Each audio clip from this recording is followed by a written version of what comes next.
All right, joining me now is former Alaska Governor, Fox News contributor, Governor Sarah Palin. Governor, how are you? Welcome back.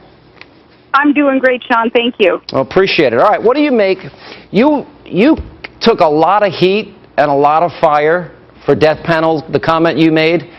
Remember the case of Sarah Murnahan, that 10-year little old girl who wasn't allowed because Kathleen Sebelius wouldn't sign off on the adult lung transplant? Did that sound like a death panel to you? Well, it wasn't me just saying that there were death panels in Obamacare back in 2010. I mean, anybody who can read could read into that it's a faceless, bureaucratic panel that will decide based on a human being's level of productivity, some subjective and political decision being made as to whether they deserve medical care or not. And yes, the little girl is a prime example of a bureaucrat being able to make that decision, which is a scary thing. You know, and now even Howard Dean is acknowledging this. Hey, and Howard Dean? Well, what did you take of the op-ed that he had out there?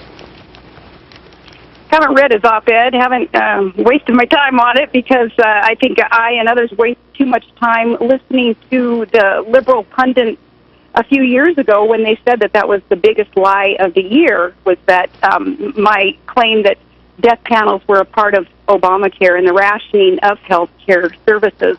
But now that's proven to be true, and well, I guess I can say graciously that I appreciate Howard Dean acknowledging it finally.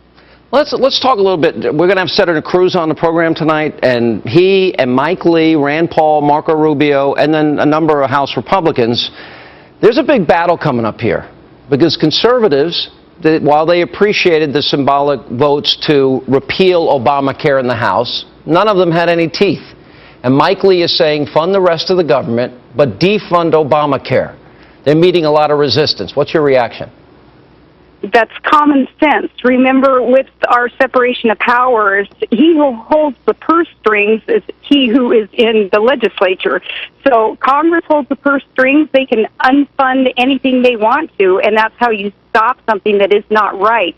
It's not good. It's not economic for we the people. So it's a wise decision for Mr. Lee and others to decide not to budget for something that's going to be so burdensome to the American people.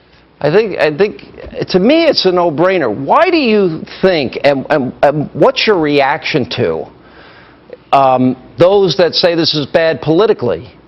I mean, is this the establishment versus the Tea Party once again, Governor?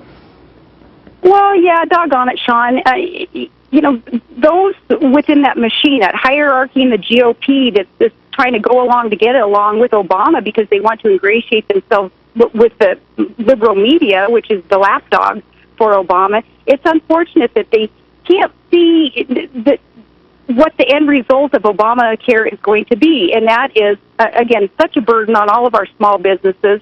It's going to be resulting in that single-payer system that Barack Obama admitted he wanted before he was a candidate even, and that's going to be the end result, and that's absolutely what we do not need. Not only does it strip away our freedoms as Americans, but Obamacare will bankrupt so many businesses, and it will continue to add to the bankruptcy of our nation, already $17 trillion in debt.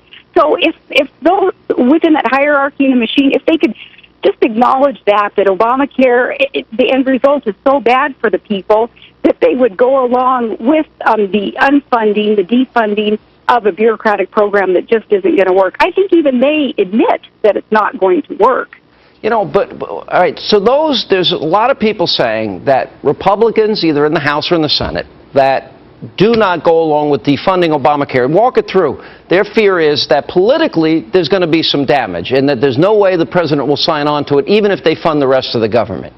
Should that be a consideration? Would that be a line drawn in the sand? You're a prominent Tea Party conservative. Is that a line in the sand for you? Well, it is, but so many other things are that line in the sand that should be drawn. When it comes to just, following the Constitution and following sound economic principle and not living beyond our means as a government, just the common sense measures to make sure that we're abiding by those three things that I just mentioned, that means that we don't do things like Obamacare. And when we have a tool to undo Obamacare, in this case, Sean, the tool is not funding Obamacare, then it's very important for conservatives, fiscal conservatives and independents to stand up. And if you're going to go down, at least go down swinging. Don't vacillate and capitulate to Obama and the media, thinking that they're going to come around and like you after all for being on their side on this issue. They're not. They go home at the end of the day, and their home is more leftist, statist, big government that will burden us. All right, Governor, we appreciate it. By the way, the governor was supposed to join us actually on satellite, but it went down. So much for great technology, but it happens once in a while.